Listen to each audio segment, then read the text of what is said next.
In this, we will explore her rise and the evidence that different sources have uncovered, showing that there's more than meets the eye in the rapper's instant rise. The rise of Ice Spice. The This rise sounds of very Ice Spice. fascinating. Let's talk When did about it. you? I mean, it seemed like over the last 18 months is the blow up. Ice's Niger Gaston, alias Ice Spice, has taken over the rap industry from the Blues. From making records with Nicki Minaj to Kanye West's daughter trying to impersonate her, the rapper already has a large influence in the hip-hop scene. However, such monumental success within a short period of time is bound to attract criticism, and Ice Spice has definitely been on the receiving end of a lot of backlash. While some claim that she is being pushed onto rap fans by music executives and rock, others claim that colorism has played a significant role in helping her shine. So who is Ice Spice? How did she blow up from nowhere? And why is there so much controversy surrounding her come up? I blew up really, I would say summer 2022. I put out my first song March 2021.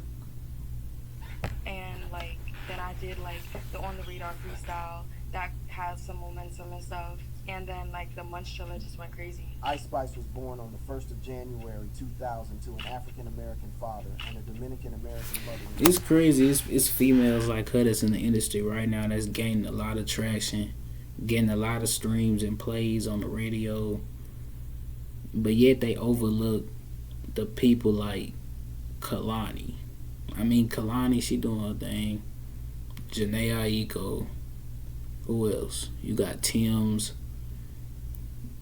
SZA mainstream, so nobody. I mean, who else? Yeah, Doja Cat. Come on now, like bro, Ice Spice. She literally taking over. She like, I don't get it, bro. She was raised in the Fordham Road. Music not even all up. There were already rap influences around her. Her dad was an underground rapper, which meant that she was exposed to rap from a very young age. However, in an interview with Billboard, Ice Spice admits that her father's career did not influence her to become a rapper. While I was growing up, I wasn't like, my father's a rapper, so I'm going to be one too, she said. Apart from that, her parents would play soca, Latin pop, and hip-hop. Overall, her father's background as an underground rapper meant she constantly listened to the greats such as Jay-Z, 50 Cent, and Wu-Tang Clan. Interestingly, the rapper revealed that the hip-hop industry was never on her mind growing up. She wanted to pursue a different career. While on an interview on Hot 97, she revealed that she had her sights set on being an actress. I didn't really like ever see myself being a rapper like until I guess I got older, but I always wanted to be an actress. Like that was my first like passion, right? And I even went to like acting class and everything. However, she would give up her dream early on in life because she was shy and intimidated by the older kids. But I was just so shy because I was like 10 and all the kids, like everybody else was like teenagers and stuff. And you know, I was just intimidated by them. She went to school in the Bronx, and this is where her love for hip-hop started. At age 7, she took a liking to hip-hop after listening to rappers like Lil Kim and Nicki Minaj. As she transitioned from elementary school to Sacred Heart High School, a Catholic high school in Yonkers, she started writing poetry and freestyle raps. She would type out lyrics on her phone while listening to hip-hop instrumentals and rapping out loud. Ice Spice graduated from Sacred Heart High in 2018 and attended State University of New York at Purchase. At Purchase College, she began a course in communications with the hope of getting into broadcast journalism or podcasting. While in college, she would meet a producer through a mutual friend who would go on to change her life in a few short years. This was none other than Riot USA, who was also attending Purchase College. In her sophomore year, Ice Spice dropped out of school. First, she didn't live on campus because it was more feasible that way. The commute to school took a heavy toll on her. Apart from that, she didn't feel like college was the fit for her. In her own words, I left because I felt like I was in the wrong place. However, she maintained her friendship with Riot USA. Ice started sending him freestyles to gully tracks like Chef G's No Suburban. Then Riot cooked up a new instrumental for what would become Ice Spice's very first song, released on SoundCloud in March 2021. There was only one way the female rapper was headed from here, up. But before it was released, Ice had already started going viral. Her video doing the Busted Challenge went viral on Twitter, so when she dropped Bully Freestyle, she already had eyes on it. When Bully Freestyle dropped, it was quickly given recognition by Apple Music by being included in the new New York playlist. The first day I dropped it, it got playlisted on a pretty big playlist, so I was just excited, and I just felt motivated, she said in an interview. Ice began building a catalog with Riot's Beats. They ended 2021 with the November release of No Clarity, which has since garnered over 2 million Spotify Make sure I'm still recording. 10 million YouTube views. However, this is the beginning of the controversy surrounding it. While the song became very popular, judging by the number of views and streams it had garnered, one cannot help but notice the like to dislike ratio on the video.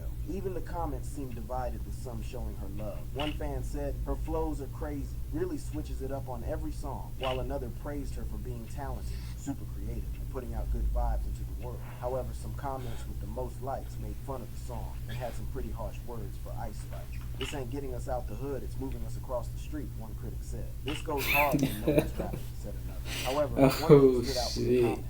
It was an observation that fans made concerning the music video. Ice Spice was not afraid to twerk throughout the video, something that would be. That's what she known for. She known for shaking that big ass. She good. Talked about That's what she known for. But the video, as people in the comments section. Literally, I want y'all to really ask me this question: who really sits there and just listen to Ice Spice for the music? Who really just sits there and watches her for the fucking music? No, they just want to see the little light skin, orange head shake her ass. That's it. Was filled with her twerking. "I never saw someone express so much emotion shaking it," one person commented. "No auto-tune, no crazy shenanigans, just straight up," said another. This comment garnered more than 30,000 likes and 400 replies. It is widely known that nudity sells almost anything. This is a fact that has been utilized in many industries and advertisements.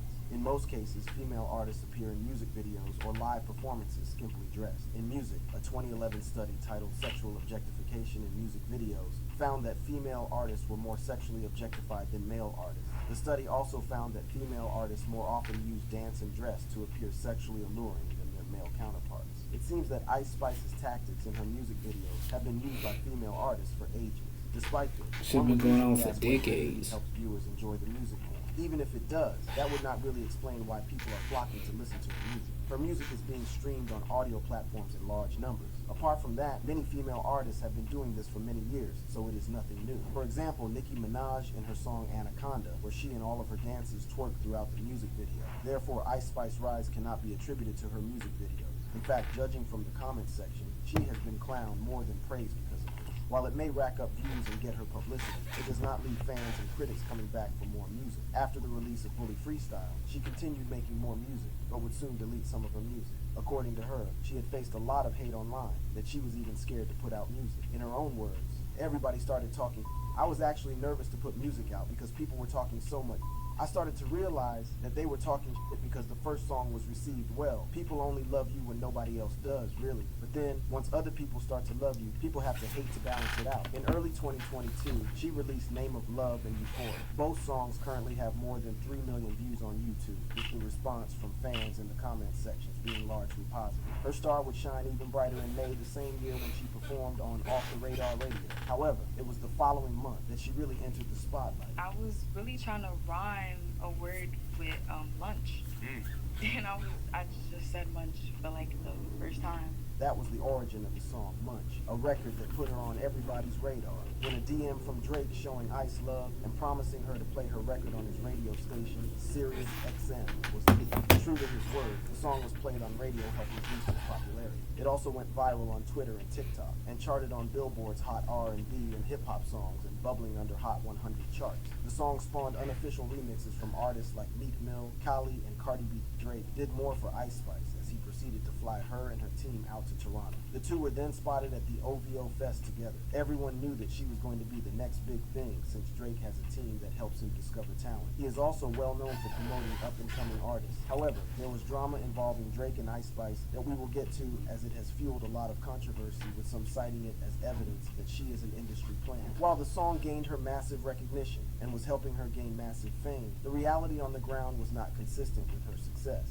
The video, for the record, was posted on World Star Hip Hop's YouTube channel. While the song has an impressive 46 million views, the public sentiment on the song was not very positive. The ratio of likes to dislikes was not very positive for the rapper. The comment section was also very hostile as people continued to clown the song. "We're turning the volume all the way down with this one comment read. "She never disappoints when it comes to disappointing," read another. The comment had more than 22,000 likes, showing that many people agreed Videos on the internet of her performing the song only fueled the hate. She got as people were not really vibing to the song. Were people just hating, or was her music just not what everyone wanted to listen to? Why would big names in the industry continue to push the record even after it got so much hate? Why was she still on the airwaves and even being invited to shows?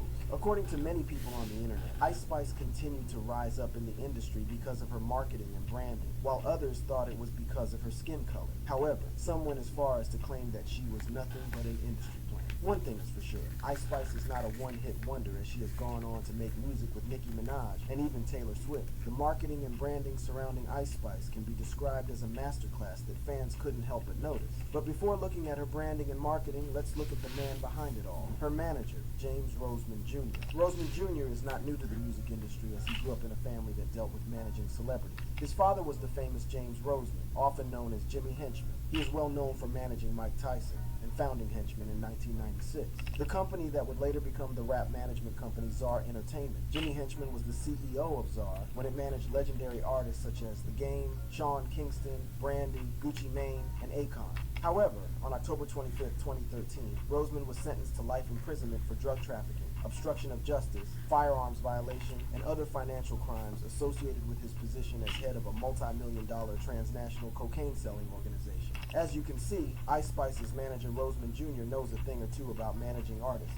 Rumor has it that he had discovered Ice long before she had blown up and helped groom her for success through genius marketing. There's also wide speculation, as we will see, that she had already signed for 10K projects and Capitol Records even before Munch dropped, and only brought the deal to light after the record dropped to make it look like her musical success had helped her get the deal. Ice's brand is simple and can easily be identified, and one of the most notable aspects of her brand is, of course, her image. It is difficult not to notice her curly red afro. She has rocked this look in almost all of her music, making it her own. Apart from that, it is unique. As no one else is rocking it, it makes her stand out, and she actually looks good in it. Anyone who tries to pull it off is quickly compared to Ice Spice. Even Kanye West's daughter rocked the curly red afro. Her jewelry has also been a unique aspect of her image. While most rappers rock normal chains and rings, some have tapped into the genius of wearing jewelry that complements their brand. For example, King Von was well known because he was from O Block, a housing project in the 6400 block of South. Dr. Martin Luther King Jr. Von rapped about O Block and even had O Block chains to match what his music was all about. Just like Von, Ice Spice has a chain that is unique only to her. Sources claim that the custom diamond piece and chain cost the rapper $100,000. The custom piece, which features an animated version of Ice Spice's face, complete with curly afro covered in diamonds, looks perfect on Ice Spice and easily makes her stand out. Well, all the effort that her team has put has paid off. In January 2023, the rapper dropped her first EP titled Life. Pitchfork rated the EP 7.6, which is pretty good. In February, Ice Spice collaborated with Lil Che on the tribute single Gangsta Boo, which became her first song on the Billboard Hot 100 at number 82. In the same month, the remix of singer Pink Pantheress' song Boy's a Liar Part 2 featuring Ice Spice was released and peaked at number 3 on the Billboard Hot 100, the highest charting position to this day. In April, she released the remix of Princess Diana with Nicki Minaj. The song peaked at number 4 on the Hot 100, earning Ice Spice her second top 10 hit on the chart. She was not done yet, as she was featured in Taylor Swift's remix of Karma. The record peaked at number 2 on the Hot 100, making Ice Spice the artist with the most Hot 100 top 5 singles in 2023. This was truly her breakout year. With all this success, people have obviously started having doubts as to whether her growth has been organic. So what has made people question her authenticity? What has led people to believe that Ice Spice is an industry plant? Well, fans have connected the dots on several incidents that may seem like coincidences, but may point to the rapper having the backing of the industry machine from the very beginning. The secrets behind Ice Spice's rise. While her branding and marketing are undeniably good, there are some incidents that have led many to question Ice Spice's authenticity. Apart from widespread hate that some of her songs received online, she seemed to have the support of the industry regardless. For example, Pitchfork rated her EP 7.6. In comparison, the same news source rated Kanye West's Donda at 6, while 50 Cent's Get Rich or Die trying at 7. Remember, Get Rich or Die... I think Drake just helped her blow up. Ever since that whole Drake thing with her, it helped her blow up, got people start talking about us, got people to start searching in, trying to do research on all that. So I ain't gonna say research, but they got people trying to figure out who this one girl was. So according to popular hip-hop commentator, the EP did 15,000 in its first week. One may argue that it was her first project and that it only had 6 tracks. However, you must remember that her songs had amassed more than 50 million plays on Spotify, meaning that she had a favorably large audience. Apart from that, it seems she got her big collabs with big industry names after her EP's success, or at least that is what it was made to look like. However, EP sales comparisons and sales aside, there have been other things that people have pointed out that have made Ice look like she was planted by the music industry instead of growing authentically. One of the most obvious was the quality of her work. It is interesting to note that when artists start to break out, a lot of their music is often low budget since they are independent and trying to break into the industry. As they grow and become successful or are signed to a label, their music, especially their music videos, becomes high budget. For Ice Spice, her videos have always been high quality and high budget from the very start. It's as if she had some mad money behind her all this time. Apart from that, it is hard not to notice the people around Ice Spice from the beginning. We have already looked at her manager Roseman Jr. and his connections to the music industry. However, it is also important to look at her producer, Riot USA. Although it is widely known that the two met through a mutual friend while in college, questions still linger as to how Riot was able to make a megastar out of Ice Spice while he was still a college student. Well, it turns out that just like Ice Spice's manager, Riot was already well connected within the music industry. Riot USA is the son of the iconic DJ Eno. The DJ is best known for being the notorious B.I.G.'s official road DJ. Even more impressive is the fact that he was instrumental in helping break acts such as 50 Cent, Kanye West, and Future. DJ Enough has also worked for popular radio station Hot 97 since the 90s, and also works as Hot 97's mixed show coordinator. This means that he picks or decides what music is played on the radio. In fact, it wouldn't be a surprise to find that Ice's producer used his father's connections to land the rapper an interview on Hot 97 right after her EP dropped. It would also be no surprise to find that both Roseman Jr. and Riot used their connections to get her signed to 10K projects and Capitol Records even before she blew up. Remember, Drake had flown her and her team out to Toronto after dropping Munch. The two were then spotted at the OVO Fest together. Everyone was certain that she would be signed to Drake's OVO Sound Records. However, there was trouble in paradise as it was soon discovered that Drake had unfollowed Ice Spice on Instagram. It's been speculated that Drake unfollowed you afterwards. Do you want to tell us some tea on that?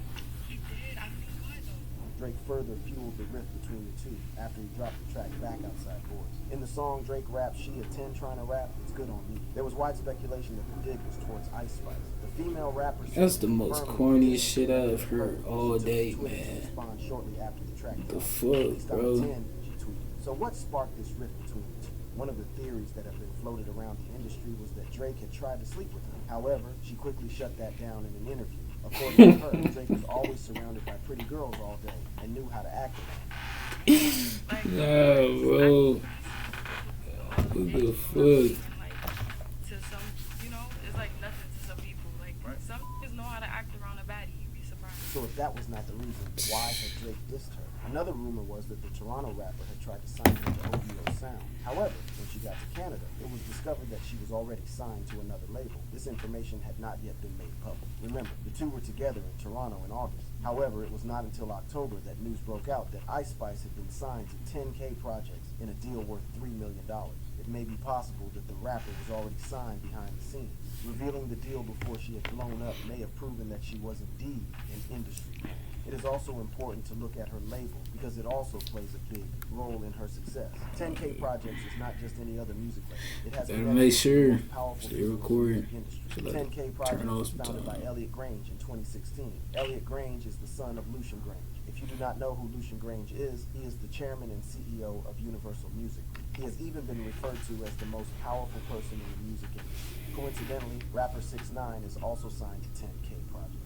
This is important as it will explain how Ice Spice got her feature with Nicki Minaj. It may be that the collaboration with the legendary female rapper was not because she is talented, but because she is connected to the right people. After 6ix9ine was released from jail after his snitching case, the first artist who he collaborated with was Nicki Minaj. This was in an attempt to revive his career after he had earned the label rat in the hip-hop industry. Daniel Hernandez, alias 6ix9ine, has become famous for his long, colorful hair and numerous tattoos on his face and body. Apart from that, he became infamous after he snitched on himself and later on his fellow gang members. On the 18th of November 2018, 6ix9ine and 4 other associates were arrested and charged with federal RICO and firearms charges, including conspiracy to commit murder and armed robbery. The rapper and his co-defendants faced up to life in prison. He was allegedly part of a violent sect of the Bloods, known as the 9 Trey Gangsters. Although he had first pleaded not guilty, he soon changed his tune and cooperated with the authorities. authorities. The rapper snitched on himself by confessing that he had tried to have a fellow rapper killed. He admitted that after beefing with Chief Keef on social media, he offered $20,000 to Kenton McKenzie, a 9-trade gangster, to carry out the shooting. McKenzie carried out the attack outside the W Hotel in Manhattan. Fortunately, no one was injured. After the shooting, McKenzie allegedly met with 6ix9ine and Shotty, settling for a payment of $10,000 for the attack. The rapper's lyrics were particularly of interest to authorities, even before the gang was taken down. According to authorities, his music contained evidence of organized crimes and gang conspiracies. Prosecutors even played parts of 6ix9ine's breakout single, Gummo, during his testimony. At another point of the rapper's testimony, prosecutors played Kuda, which is a song Tekashi says he named after one of his friends with that nickname. Here, prosecutors even pulled up a transcript of the lyrics as they deemed them damning. The rapper did not only snitch on himself, but also had to take down other gang members to fulfill his end of the plea deal. The hip-hop star pointed out to prosecutors the gang members who appeared in the videos for his songs Gummo and Kuda. He also implicated his fellow gang members in various violent acts, including assaults and kidnappings. Due to his cooperation with the authorities, 6ix9ine got a lenient sentence. His cooperation meant that he wouldn't fully be prosecuted for any of his 9 charges. Instead, the rapper was given a sentence of 2 years after his testimony. The rapper was released early due to concerns that he would be at risk in case of a COVID-19 outbreak in the prison. 6ix9ine's career seemed over. After ratting out his homies, everyone in the industry, from rappers to fans, did not want to be associated with him. Anyone who would make records with him would be hated as well. However, there are a few artists in the industry who are loved by everyone no matter what they do. Nicki Minaj is one such artist. She was bold enough to have the first collab with 6ix9ine after he was released from jail, and life continued as normal for her. Fans have slowly come to accept 6ix9ine back despite his clout-chasing antics. He still produces records that get millions of views on YouTube. So it is no surprise that Nicki Minaj was called up to collab with Ice Spice on Princess Diana. This was her first major collaboration, and Nicki was Yo, this the end video. This video getting too long. I got other videos to do. I'll catch y'all tomorrow.